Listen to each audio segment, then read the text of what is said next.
No hay forma de escapar de ellos. Los alimentos demasiado dulces, llenos de grasas malas y ricos en energía, están en todas partes.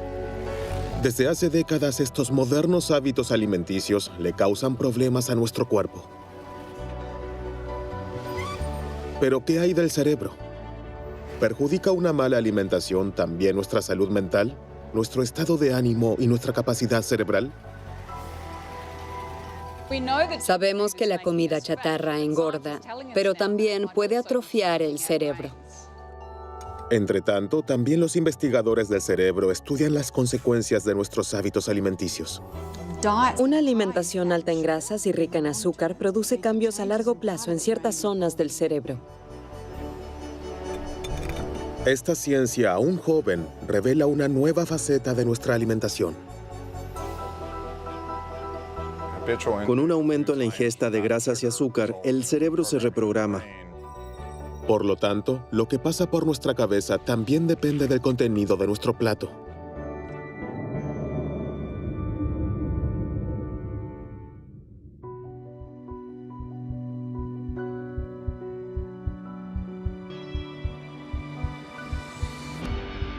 Todo comienza con las primeras comidas, antes del nacimiento.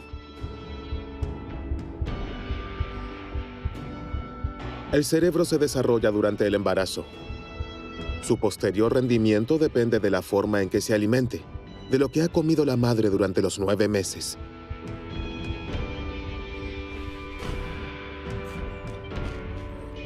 Hace tiempo que se conocen las consecuencias de una mala alimentación para la salud del feto.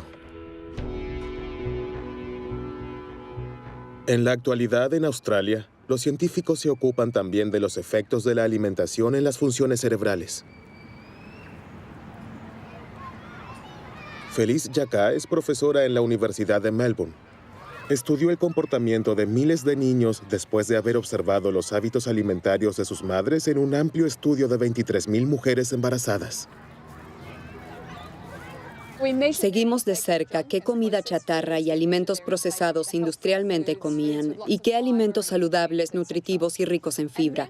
Luego examinamos la salud emocional de los niños de 18 meses a 5 años. Por supuesto, también se tuvieron en cuenta factores como el nivel de formación, los ingresos, la salud mental de la madre y el estilo de la educación. El resultado fue evidente. Las madres que consumieron más comida chatarra y alimentos procesados industrialmente, como refrescos dulces, refrigerios salados, pasteles y galletas durante el embarazo, tuvieron hijos más propensos a la agresión y las rabietas. Esta preocupante correlación sugiere que la alimentación de la madre afecta la salud mental del niño. Esto aún no se ha probado a nivel biológico, pero Feliz Jacka ya está convencida de ello.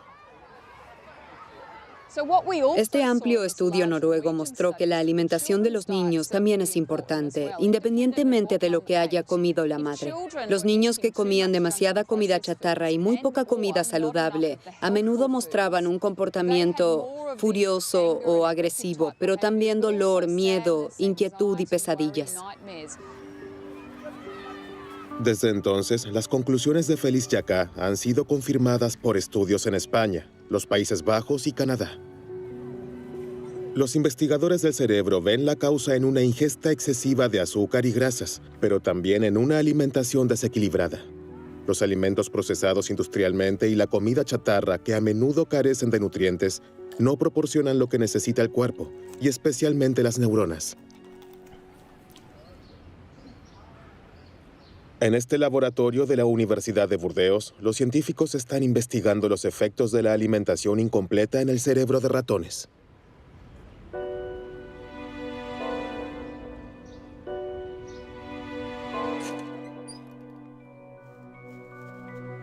Este experimento se usa para medir las reacciones de miedo. El animal tiene la opción de poder explorar la parte iluminada o esconderse en la sombra. Por lo general, el ratón siempre se toma el tiempo para explorar el área iluminada. Sin embargo, este ratón tuvo que prescindir de los ácidos grasos omega 3 durante su desarrollo. Estas son las grasas buenas, que se conocen principalmente por su influencia positiva en el corazón y las arterias. En lugar de explorar sus alrededores, el ratón se retira a un rincón oscuro que no abandona más. Está estresado y asustado. El experimento se repitió muchas veces con decenas de ratones.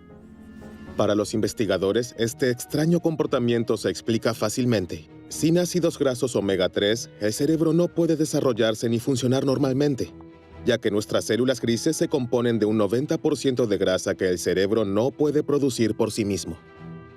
En el cerebro se encuentran junto al tejido graso las mayores cantidades de ácidos grasos poliinsaturados. Estos ácidos grasos son indispensables y como el organismo no puede producirlos por sí mismo, tenemos que ingerirlos con nuestra comida. El pescado graso, las entrañas, los aceites vegetales, las semillas y los frutos secos han sido desde hace mucho tiempo los que más aportan omega 3 a los seres humanos. Pero estos alimentos se han vuelto poco frecuentes en las cocinas de los países industrializados.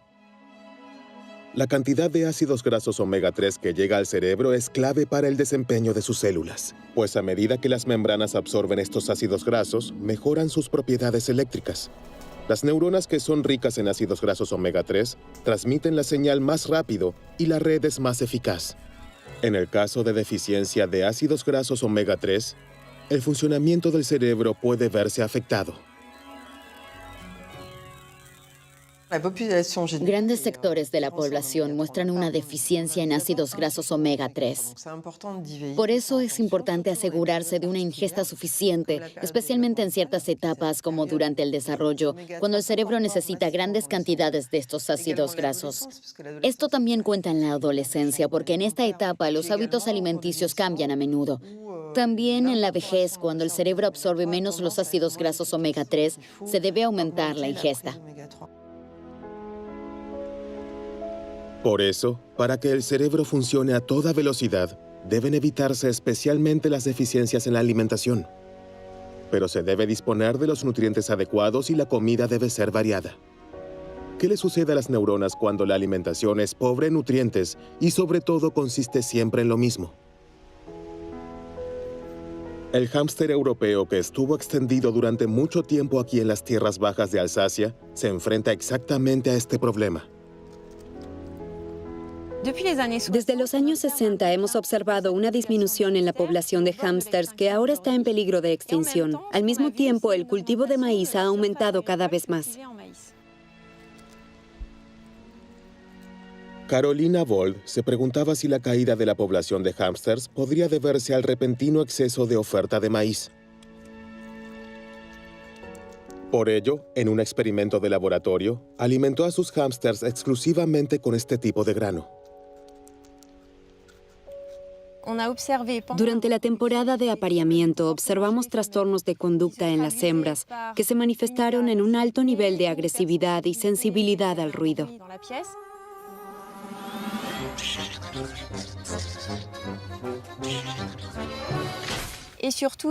Pero sobre todo, estas hembras se comían a sus crías el día de su nacimiento. Esto se observó en más del 80% de las hembras. La mala alimentación es suficiente para convertir al hámster en un asesino de hijos. La causa es la falta de una simple vitamina.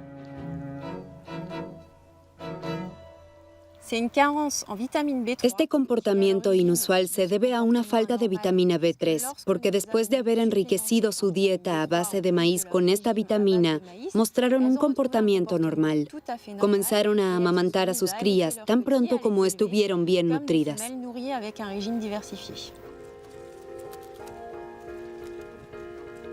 El canibalismo de los hámsters es preocupante.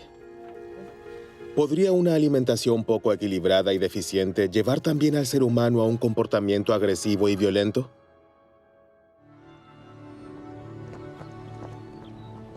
Ab Sahlberg es doctor en psicología y asesor político del Ministerio de Justicia. Su área de especialización, alimentación y delincuencia. Está convencido de que enriquecer la alimentación con vitaminas, ácidos grasos y minerales puede reducir la agresividad.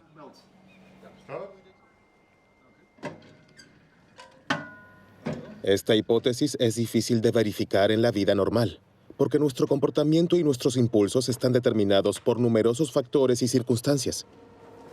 Las cárceles parecen ser un entorno casi ideal para la investigación de la alimentación, porque allí no intervienen numerosos parámetros. Hicimos un estudio aquí en los Países Bajos con jóvenes prisioneros en 8 cárceles diferentes. Después de enriquecer su alimentación con vitaminas, minerales y ácidos grasos por 3 meses, examinamos los efectos en su comportamiento. Hubo 2 métodos diferentes de medición. Primero se les preguntó a los reclusos y al personal qué tan agresivos se sentían y qué tan agresivos se comportaban. Luego estudiamos el registro de incidentes por los cuales los prisioneros fueron castigados. Y resultó que el número de casos de castigo en celdas de aislamiento se había reducido drásticamente. En el grupo de presos cuyas comidas fueron enriquecidas, el número de incidentes disminuyó en 1/3.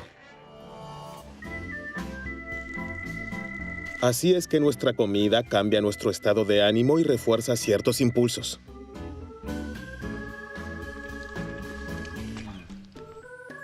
Pero ¿puede la alimentación influir también en las decisiones que creemos tomar libremente?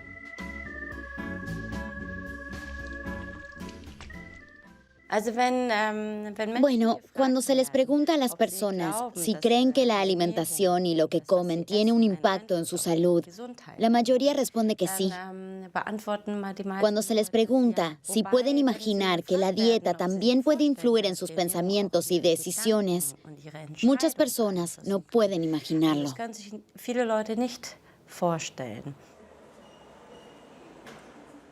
Pero eso es exactamente lo que ha demostrado por primera vez So-Yeon Park del Instituto de Psicología de la Universidad de Lübeck. Sus estudios han revelado el mecanismo por el cual la alimentación puede influenciar nuestros pensamientos. Con este fin, la investigadora desarrolló un experimento muy original. Imaginemos el siguiente dilema. El dinero sobre la mesa debe dividirse en 2 cantidades. Pero es su compañero de juego, un desconocido, quien decide esta división. Te daré 2 euros y me quedaré el resto. Si acepta esta oferta injusta, obtendrá algo de dinero, pero mucho menos que él. Si la rechaza, ambos se van con las manos vacías. ¿Qué elegiría? ¿Acepta la oferta y toma los 2 euros, aunque se sienta engañado? ¿O la rechaza y se va con las manos vacías, pero con la frente bien alta? Sorprendentemente, que tome el dinero o no depende de lo que haya comido antes.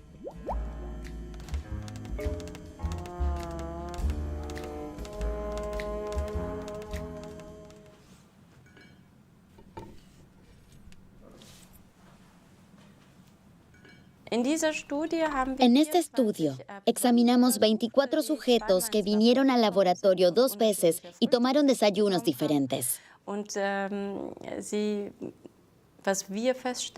Y lo que descubrimos es que la misma persona tomó decisiones muy distintas dependiendo de lo que comió esa mañana. Para los sujetos de la prueba, ambos desayunos se ven iguales. Pero en realidad, uno contiene muchas más proteínas que el otro. El único parámetro que cambia es la proporción de proteínas y azúcar. Unas pocas horas después de la comida, el sujeto de prueba debe realizar varias pruebas en el ordenador. Hoy tiende a aceptar la oferta. Su interés personal pesa más que su disgusto. Será un poco más rico al final del día. La semana anterior la había rechazado a menudo y casi no ganó nada.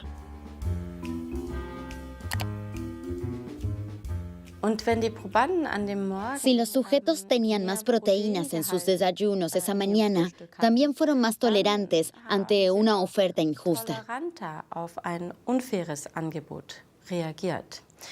Y si tenían más carbohidratos en el desayuno, eran más sensibles a las ofertas injustas. Si el contenido de proteína es bajo, los sujetos de prueba rechazan las ofertas injustas en promedio 2 veces más. Pero ¿cómo se puede explicar este sorprendente resultado? En busca de evidencia biológica para su observación, los científicos realizaron análisis de sangre. Enviaremos la sangre directamente al laboratorio y luego la analizarán en busca de componentes hormonales y aminoácidos, especialmente las hormonas insulina, cortisol, adrenalina, ACTH, y en el caso de los aminoácidos, especialmente triptófano y tirosina.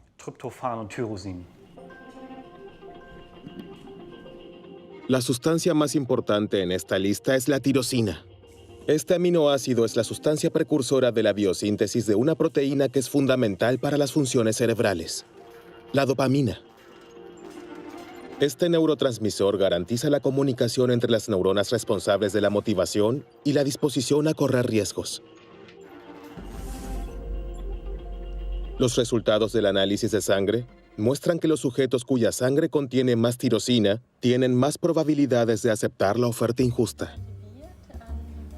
En pocas horas, lo que comemos provoca un ligero cambio en la química de nuestro cerebro y también en la comunicación entre las neuronas. Esto es suficiente para influir en ciertas decisiones.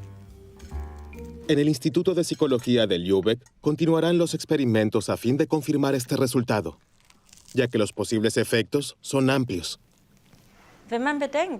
Si tenemos en cuenta que comemos 3 veces al día y eso todos los días, el poder que tiene la alimentación para cambiarnos o formarnos es enorme. Y eso definitivamente debería darnos algo en qué pensar cuando se trata de cómo podemos usar la alimentación para favorecer nuestro bienestar u optimizar nuestra mente.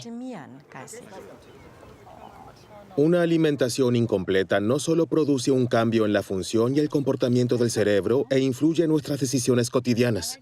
Cada vez es más evidente que la alimentación juega un papel vital en nuestro estado de ánimo.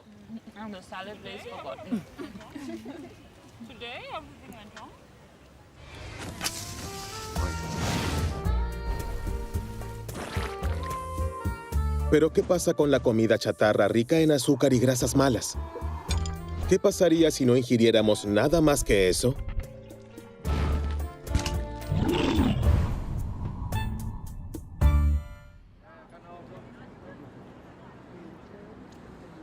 Científicos australianos de la Universidad de Sydney se ocupan de esta cuestión.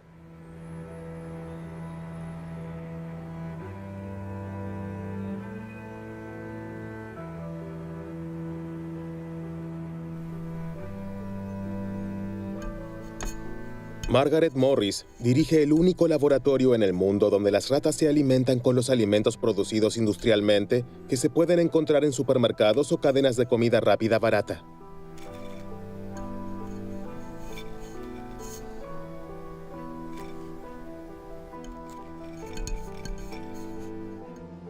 Para nuestro experimento, damos de comer a las ratas alimentos habituales como paté de carne, papas fritas, pasteles y galletas. Todos estos alimentos están disponibles en todas partes y son baratos. De esta manera, simulamos la alimentación del mundo occidental. La primera consecuencia de esta alimentación, la rata come porciones el doble de grandes. El animal nunca parece estar satisfecho. Sin embargo, esa no es la mayor sorpresa.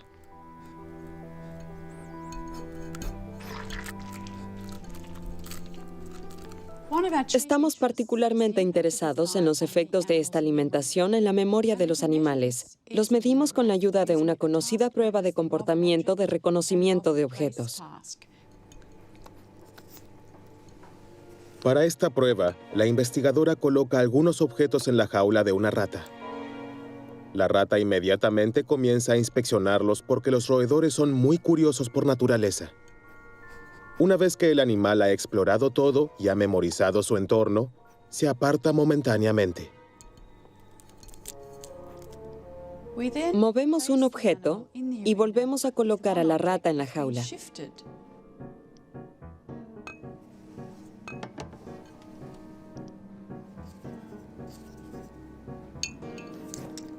Cuando regresa, la rata pasa más tiempo examinando el objeto movido porque el otro objeto ya lo conoce. Está en su memoria.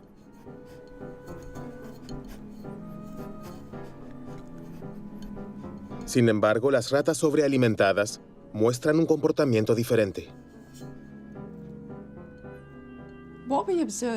Los animales que reciben alimentos muy ricos en grasas o azucarados o ambos reconocen el objeto movido con menos frecuencia. A diferencia de las ratas sanas, dedican aproximadamente la misma cantidad de tiempo a examinar ambos objetos. Esto indica un daño en la memoria espacial.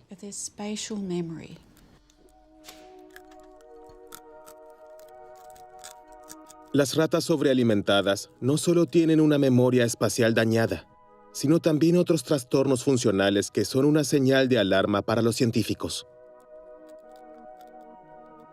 Estos indican cambios en el hipocampo, una pequeña región profunda del cerebro responsable del aprendizaje y la consolidación de los recuerdos. Estudios recientes muestran que los alimentos energéticos también dañan el hipocampo humano.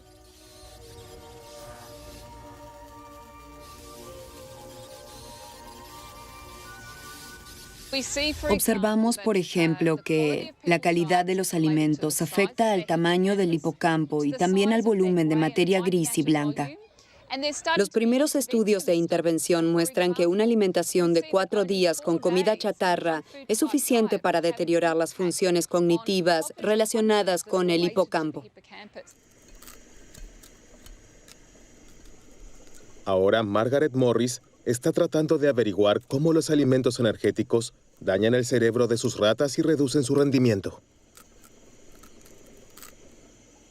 Tiene una hipótesis. El consumo excesivo de grasa y azúcar desencadena una reacción inflamatoria que se propaga a las neuronas.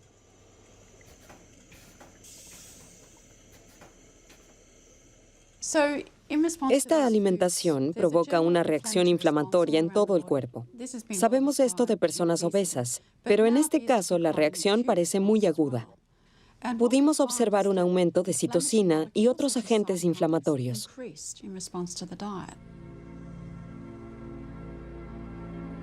Una alimentación demasiado abundante desequilibra el sistema inmunitario. Este se defiende y desencadena una reacción inflamatoria, especialmente en el tejido adiposo. Nuestra grasa luego libera sustancias que extienden esta inflamación a todo el cuerpo. Hasta ahora, se supone que las neuronas están libres de este fenómeno porque están protegidas por la llamada barrera hematoencefálica. Esta membrana rodea los vasos sanguíneos y normalmente protege el cerebro. Creemos que esta inflamación creciente podría extenderse desde el cuerpo hasta el cerebro. Esto podría deberse a que la alimentación daña y hace permeable la barrera hematoencefálica, que de otro modo protege al cerebro de las sustancias proinflamatorias, de modo que estas sustancias se introducen en el cerebro. De esta manera, la inflamación penetra en las meninges y allí causa un fenómeno particularmente sorprendente. En su laboratorio, Sophie Laye demostró recientemente que ciertas células inmunes en el cerebro de sus ratones sobrealimentados, las células microgliales, comienzan a comerse las neuronas.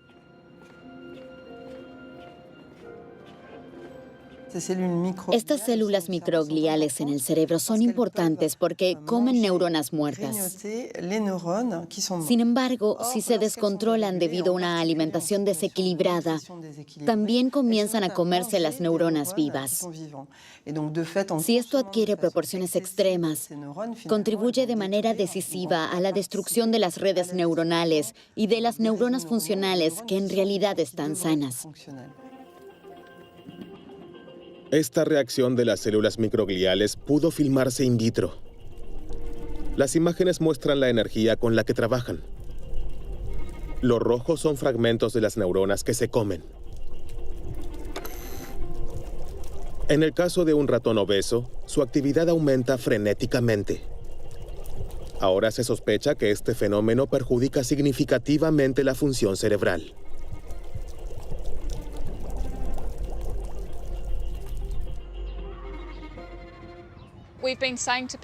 Llevamos 30 años diciéndoles a las personas, no coman estos alimentos, podrían sufrir un ataque cardíaco, cáncer o diabetes. Pero el comportamiento alimentario se ha mantenido igual. Si los consumidores ahora se enteran de que su alimentación es muy importante para la salud de su cerebro y la de sus hijos, es de esperar que estén más dispuestos a cambiar sus hábitos alimenticios.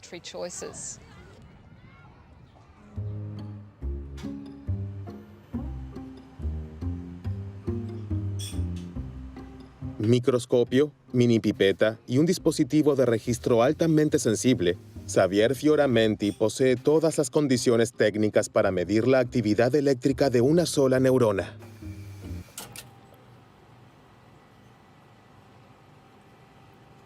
El principio es simple. El corte cerebral de un ratón se encuentra en un líquido que lo mantiene vivo.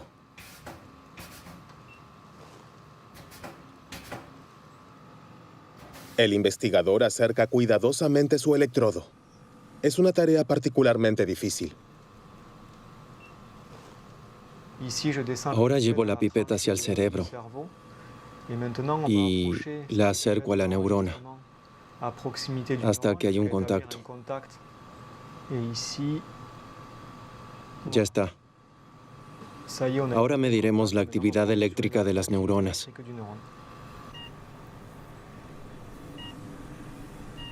Las oscilaciones hacia arriba son potenciales de acción. De esta manera, las neuronas codifican su información. El tiempo que pasa entre cada oscilación representa el mensaje que envía la neurona. Ahora aumentaremos la concentración de glucosa en el líquido. Veamos si esta célula reacciona. Como puede observarse, esta célula reaccionó al aumentar la actividad eléctrica. El potencial de acción es más fuerte que antes de aumentar el contenido de glucosa. Esta señal es de una sola célula. Sin embargo, en el cerebro, todas las neuronas están conectadas entre sí. Los científicos suponen, por tanto, que la glucosa altera la actividad de todas las áreas del cerebro responsables de las sensaciones y el placer.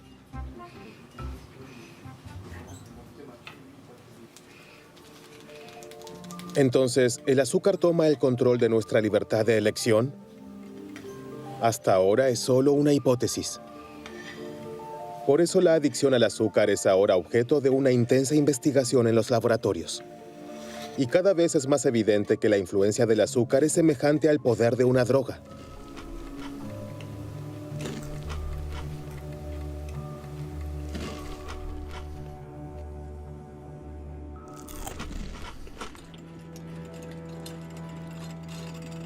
Serge Ahmed fue uno de los primeros en probar esto con un experimento muy sencillo.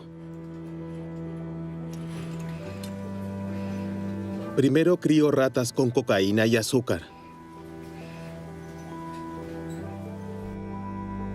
Después de varias semanas de esta doble dieta, les presentó a los animales una opción. Aquí el animal puede elegir entre dos palancas.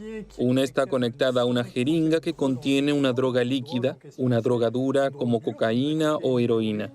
La otra palanca controla una segunda jeringa que contiene una bebida azucarada. Y se ve que el animal se decide por la bebida dulce.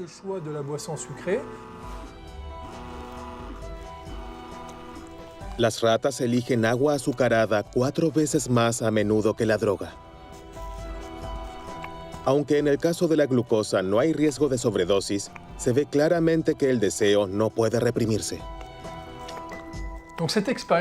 Este experimento muestra que el azúcar tiene un potencial adictivo más alto de lo que pensábamos anteriormente. Incluso puede ser más adictivo que las drogas duras como cocaína y heroína.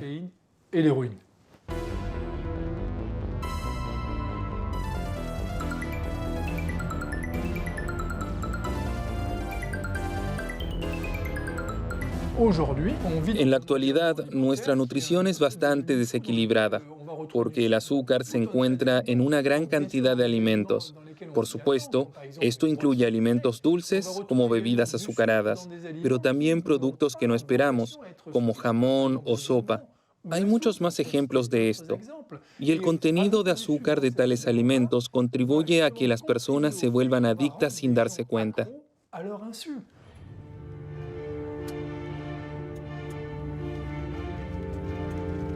Aquí en el Oregon Research Institute se investiga el impacto de los alimentos azucarados en el cerebro humano.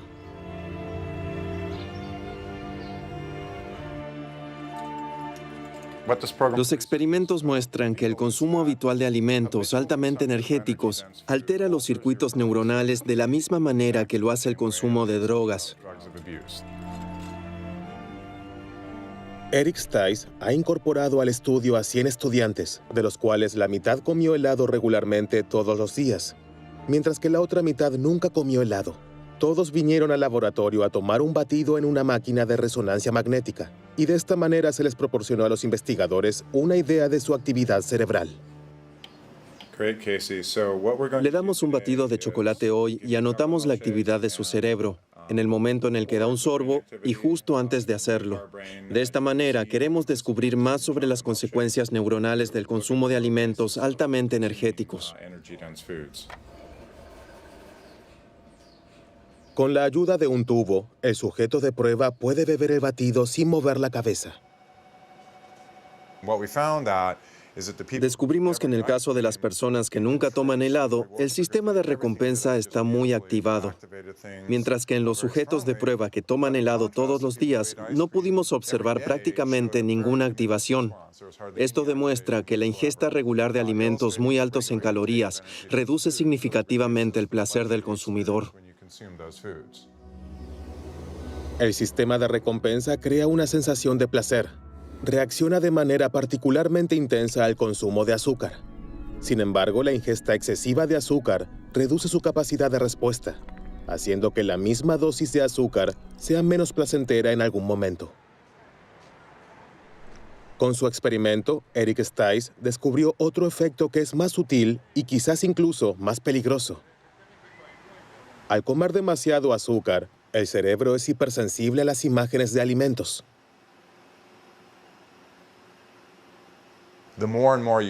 Mientras más helado coma, menos se activará su sistema de recompensa. Por otro lado, reacciona mucho más intensamente a los estímulos que prometen un pronto consumo de helado, como cuando pasa con el coche por una heladería o ve un comercial en la televisión. Responde a estos estímulos de manera mucho más intensa que las personas que nunca comen helado. Y eso incita a comer, a pesar de no tener hambre, lo que lleva a la obesidad y todos los problemas de salud que resultan de ella. Esta influencia directa de los alimentos en nuestro cerebro cumple una función importante en la selección de nuestra comida diaria.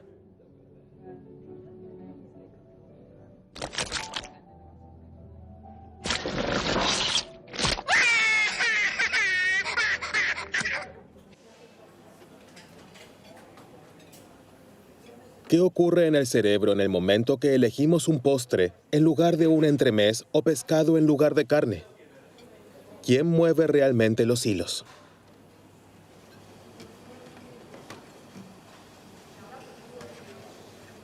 El laboratorio de Carlos Ribeiro está a la vanguardia en la investigación de nuestros hábitos alimenticios.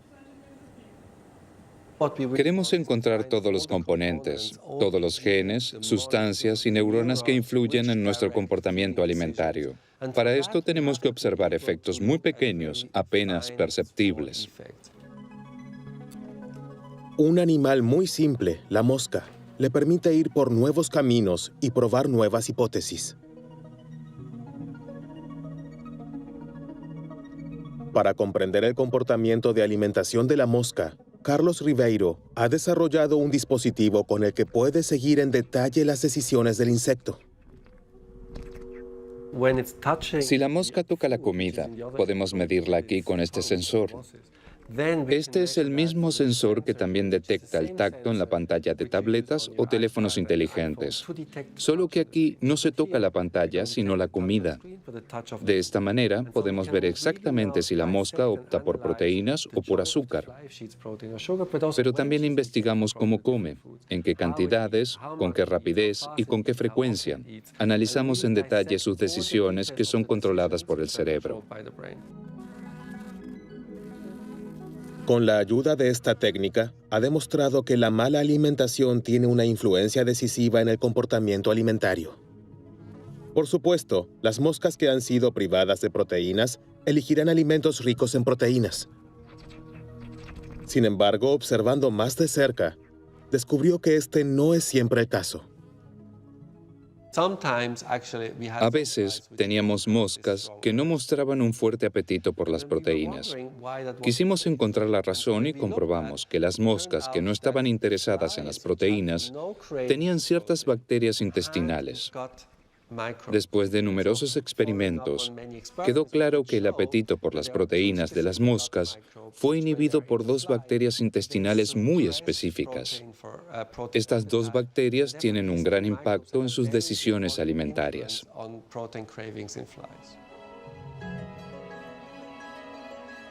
El comportamiento alimenticio de las moscas está influenciado por las bacterias en sus intestinos.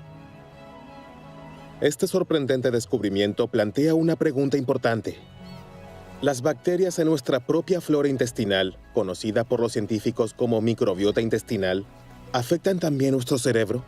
¿Cumplen alguna función en nuestros hábitos alimenticios?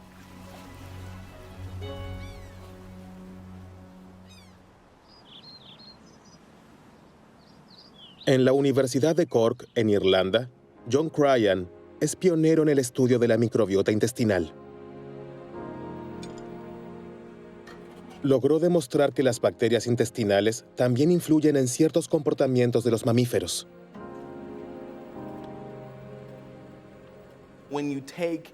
Si se toman las bacterias de ratones extremadamente miedosos y se las implanta en ratones normales, también se vuelven miedosos. Esto también se aplica al revés. Con las bacterias de los ratones normales, se puede normalizar el nivel de estrés de los ratones miedosos. Los científicos ven ahora la microbiota como una especie de mediador entre la comida y nuestro cerebro. El factor que más influye en la composición de nuestra flora intestinal es la alimentación. La variedad de alimentos es crucial. Desde el nacimiento hasta la muerte determina la composición de nuestra flora intestinal. Recién estamos comenzando a comprender cuánto afecta nuestra alimentación a la flora intestinal y, por lo tanto, a nuestro cerebro.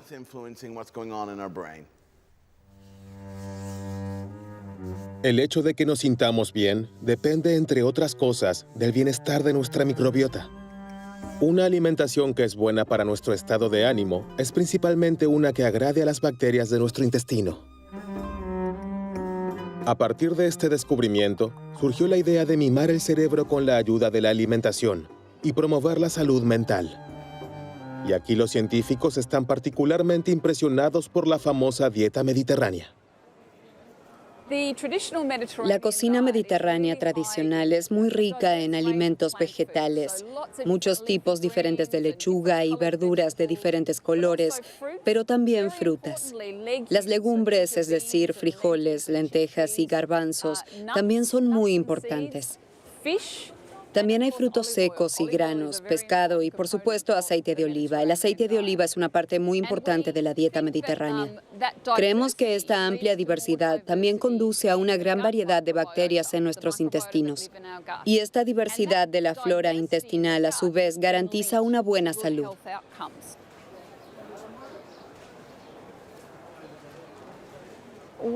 El año pasado realizamos el primer estudio de 67 pacientes con depresión severa. Recibieron ayuda de un nutricionista durante 3 meses. Al final los examinamos nuevamente y descubrimos que su cambio de alimentación estaba acompañado de una mejora en la depresión. Cuanto más estrictamente siguieron la dieta mediterránea, mejor se sintieron.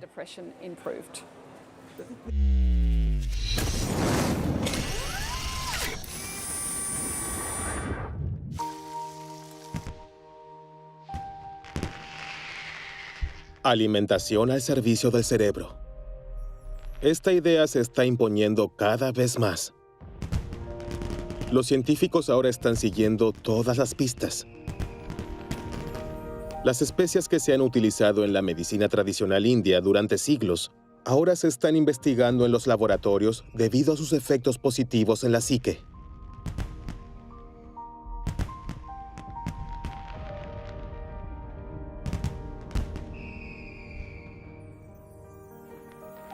Los frutos rojos también despiertan grandes expectativas.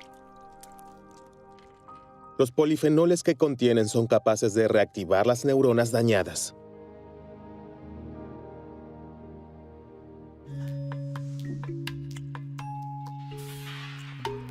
Entonces, ¿son los frutos rojos y las especias remedios milagrosos que mantienen nuestras neuronas siempre jóvenes?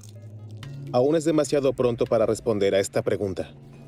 La ciencia recién está comenzando a desentrañar los misterios de esta increíble conexión entre la alimentación y el cerebro. El menú ideal para nuestras células grises aún se desconoce en gran parte. Sin embargo, una dieta variada y equilibrada que no contenga alimentos procesados industrialmente y azúcares, y que incluya muchas frutas y verduras, parece ser la mejor receta para mantener nuestras capacidades mentales. A mi abuela le gustaba decir, eres lo que comes, así que come bien. Y la ciencia comienza a reconocer cuánta razón tenía. ¿Podemos reducir la tasa de criminalidad previniendo las deficiencias en la alimentación? Es demasiado pronto para decir definitivamente que una alimentación saludable afecta nuestro comportamiento. Cuantas más barritas de chocolate comemos, mayor es la tentación, así que comemos más. Alimentamos el monstruo que llevamos dentro. Lo mejor que pueden hacer es alimentar a sus hijos de manera saludable y que no se acostumbren a esas porquerías. Acabo de decir porquería, lo siento.